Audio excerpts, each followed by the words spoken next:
50 কোটি কেন 100 কোটি কেন পুরা কুষ্টিয়া লিখে দিলেও বিভিন্ন সময় বেফাঁস মন্তব্যের কারণে সমালোচনার মুখে পড়েন আলোচিত ইসলামী বক্তা ও কুষ্টিয়ার 3 আসনের সংসদ সদস্য মুফতি আমির হামজা।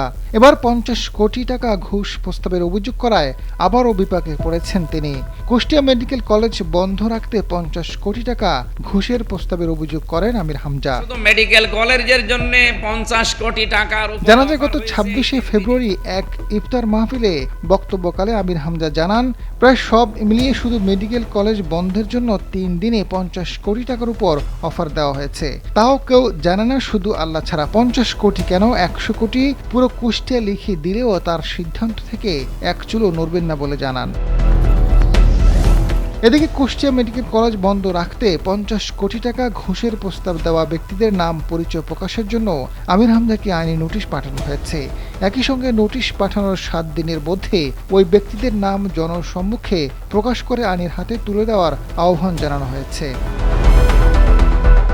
কুষ্টিয়া জেলা ছাত্রদলের আহ্বায়ক কমিটির সদস্য হৃদয় হাসানের পক্ষে বুধবার আইনজীবী আব্দুল মাজিদ নোটিশটি পাঠান। তিনি জানান, লিগ্যাল নোটিশটি এমপি সাহেবের বরাবর পাঠানো হয়েছে। নোটিশে 7 দিনের মধ্যে ঘুষ প্রস্তাবকারীর পরিচয় অথবা আইনগত ব্যবস্থা নিতে আহ্বান জানানো হয়েছে। যদি তা না করেন তাহলে পরবর্তী ব্যবস্থা গ্রহণ করা হবে।